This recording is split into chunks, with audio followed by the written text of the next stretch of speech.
Hi everyone, Yep. this is Coach Clinton here from Super Mums Fitness and also owner of Empower Fit Hamilton. And today I'd like to welcome my awesome client, Jules Donahue, to my little show. Thanks for being here, Jules. Thanks, Clinton, for having me. Now, Jules is on holidays at the moment, so she's enjoying a little bit of time down by Port Fairy. So it's absolutely amazing, Julie's journey. And I think it's been, 18 months, 2 years, Jules? Would that be Yes, about where things are at? yes. Yeah, no, it's heading, it's a good 18 months, over 18 months now. Yeah, yep. And, sorry, you go. Yeah, no. Well, basically, I just wanted to bring Jules on because she's an absolute inspiration, and I know that your story, Julie, it's going to inspire and help so many other women around all of Australia, especially seeing how much you've changed. So, if you wouldn't mind, let's talk about that first. So, Yep. let's take a bit of a rewind back 2 years, 3 years ago. What were some of the biggest changes you've noticed since working, I guess, especially with Jacinta and myself? Okay, so I'm working 7-day fortnight for myself and was finding I was extremely tired all the time. So outside of work, I would do absolutely nothing, sit on the couch, watch telly, drink cups of tea, and I thought that's all my life was going to revolve around. I didn't think that I was able to do anything, and I actually didn't realise how much of life I was actually missing out on by just confining myself to home. Yeah. It just became my safe place, and I did nothing. Absolutely nothing. Okay, that's interesting. So what have you noticed? What are the biggest changes? What's different about you now?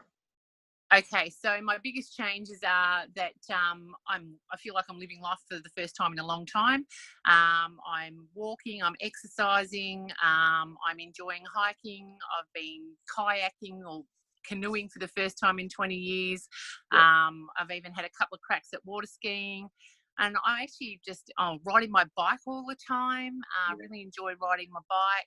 I just feel like I'm actually living. It's a really bizarre thing that I've gone from couch living to actually living life. Yeah. And so how much weight have you, because one of the biggest things is I mean, your physical transformation. So you're now enjoying this whole host of quality life things that weren't available to you previously. Because, like you say, you just didn't have the energy levels, didn't have the fitness, didn't have even the motivation to do it. But, so on the back of it, what about your physical transformation? How much weight have you moved? Okay, so I'm 30 kilos down, and I'm at my last measurement, which was probably nearly 2 months ago. I was 115 centimetres off my body. And, that's just been huge, that I am now just not shopping in big girl shops. I can walk into a boutique or Target and buy a lady size 16 instead of being the 22, busting out of the 22 and looking at something even bigger and thinking, oh my God, to actually enjoying shopping and walking into any shop and being able to pull something off the rack. That to me has been really exciting. Oh, mate, that's incredible. I love hearing that. I really do.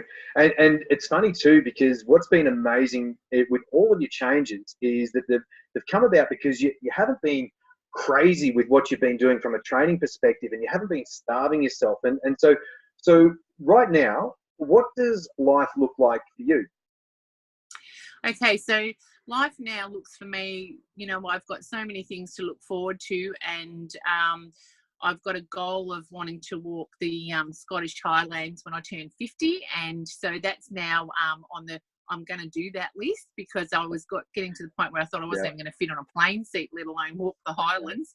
Wow. And it's been a gradual transformation, and you're right, I haven't starved myself, and I've been able to still have my sneaky treats and that glass of wine and a piece of cake, and I'm not suffering for it. And the biggest thing is not punishing myself for it. I would eat something naughty, and then I would punish myself and think, oh, you stupid girl. And so then I just go and eat more, because I just thought I was so stupid all the time. And it was this really negative brain function that was happening for me. And now I don't torture myself anymore. If I have that glass of wine and that piece of cake, I go for a walk or a little run or a bike ride, and there's living life, you know, having something nice to eat, but then going and doing something physical. And I feel so much better for it. And I feel more in control of my life for the first time in a long time. I'm in control. And So that's you and Jacinta have taught me that control, and not to punish myself.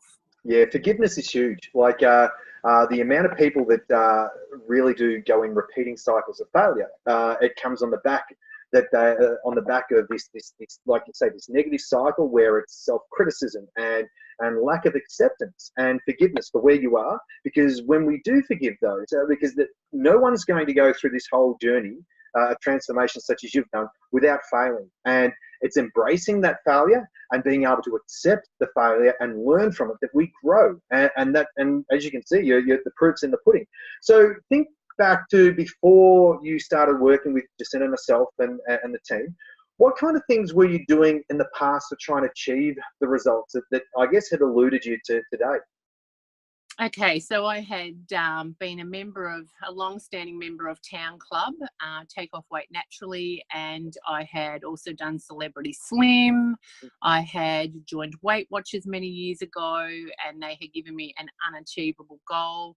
And it just always became so unachievable. And, you know, I might lose 10 kilos and then I'd put 15 back on and then I'd do it all over again. And then I found myself just creeping up and up and up. And it was just this constant failure and constant going back to where I was, plus more weight, and just therefore getting heavier and bigger and just feeling like this constant failure. So I had tried everything and it just wasn't getting me what I wanted.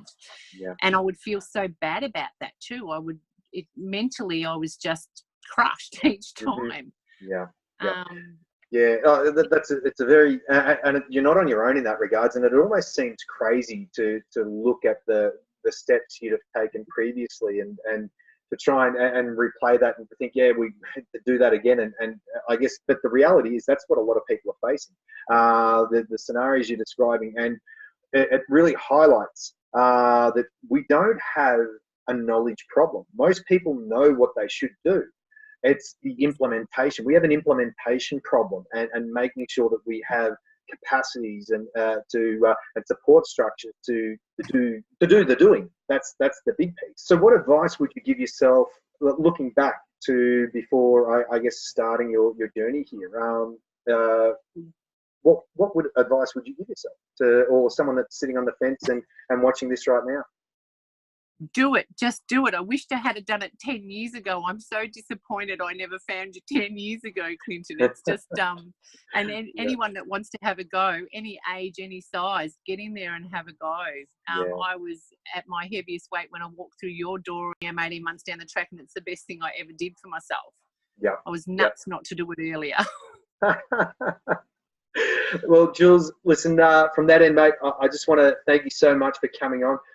It's been amazing to have you, and thanks for sharing your story with us. And listen, I've got to be honest, I know what you've gone through, and I'm just absolutely in awe of the steps you've taken and your implementation and your whole outlook. But especially, you got some big goals ahead, like some real lifestyle. Let's get out and grab life by the scruff of the neck and shake it for all it's worth type goals. And so, mate, you're a superstar. Thanks heaps for coming on. Thanks, Clint.